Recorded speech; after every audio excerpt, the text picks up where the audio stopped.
What's up, everyone? This is Quest for Tears, and this week I'm going to be talking about my top 5 favorite anime.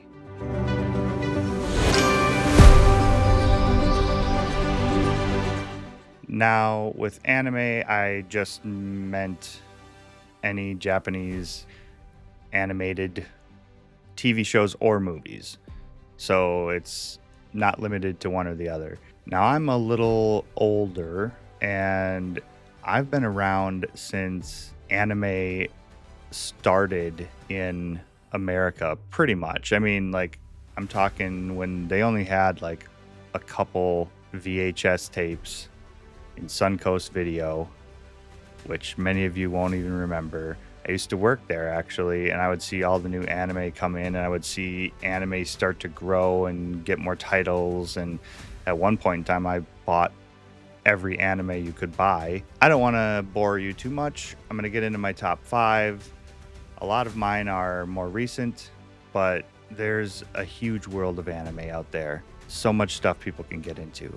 So without further ado, I will begin with number 5.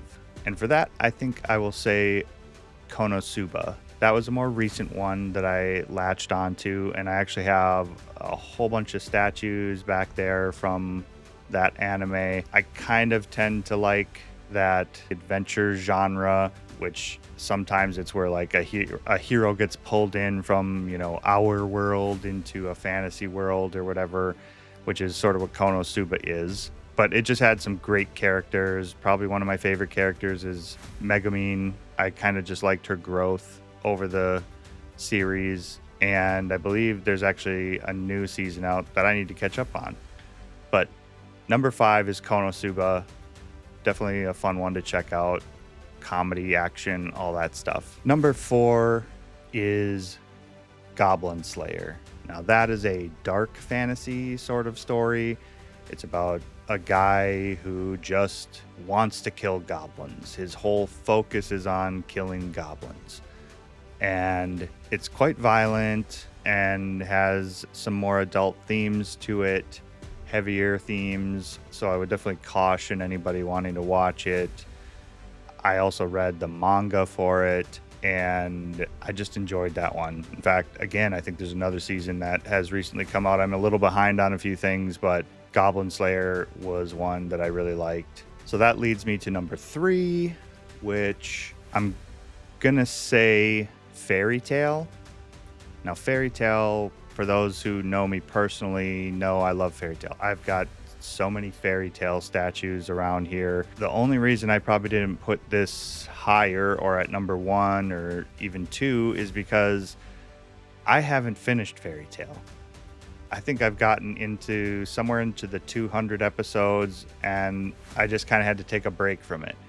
But it's still one of my favorite animes. I just love that show. Again, it's kind of that adventure theme, but what I really like, which is the main theme running throughout the show, is it's all about friendship and how friendship sort of fuels you and just camaraderie. I like that theme. So Fairy Tail, that's a fun one, and that is my number 3. Number 2, now this one is an older one, and this I believe might have been the first anime that I saw in the theater, and that is Princess Mononoke. Classic Studio Ghibli.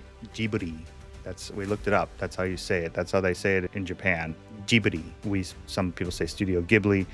Anyways, Princess Mononoke. I could watch that one over and over. I just introduced it to my kids not too long ago. And sometimes when you go back and watch things you haven't seen in a long time, you wonder if it's like more nostalgia and if you'll be bored with it or something. But Princess Mononoke is still one of the best ones that I've seen. And I know people like a lot of other ones like Spirited Away and stuff, but Princess Mononoke just, again, had that fantasy, action, a great storyline, and obviously the animation from anything that Studio Ghibli is putting out is top notch. So that's going to get my number 2 spot.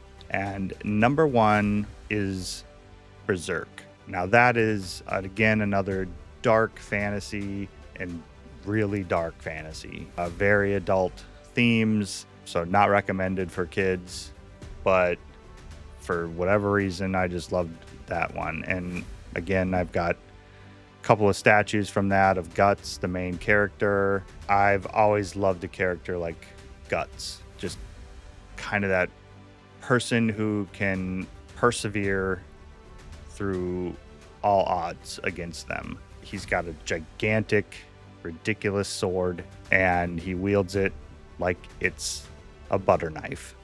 And this is high fantasy, high action, violence, adult themes that I originally watched I believe it's like the 1997 TV show. That's what got me into it. I have surprisingly not read the manga, but then they kind of redid that 1997 TV show into a kind of 3-part movie thing, and that I really liked that, kind of an updated thing for that.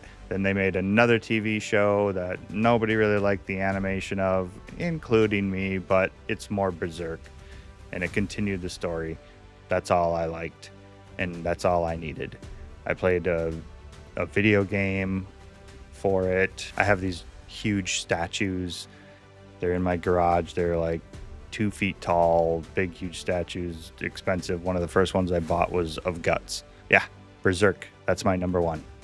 So let me know in the comments what you thought of my list. I'd love to hear your list because I'm always out to hear more anime titles that are good. A couple real quick, like honorable mentions that I've also enjoyed but didn't quite make the cut. Weathering with You, really like that movie. Any of the movies from that director whose name escapes me right now, but he did Your Name and more recent Suzume, I believe it was called. But anyways, Weathering with You, honorable mention. Much similar to like Konosuba and sort of like Fairy Tail a little bit too, but Rising of the Shield Hero, that was another recent one that I've enjoyed. I did get into Attack on Titan, but I fizzled out on that one a little bit towards the end. It really got political. Anyway, so those are a couple honorable mentions. Once again, just let me know in the comments, what are your top 5 favorite anime, whether it's TV show or movies. Let me know if there's any top 5 lists you want me to do in the future. And as usual, like, subscribe, and I will see you on the next Quest for Tears.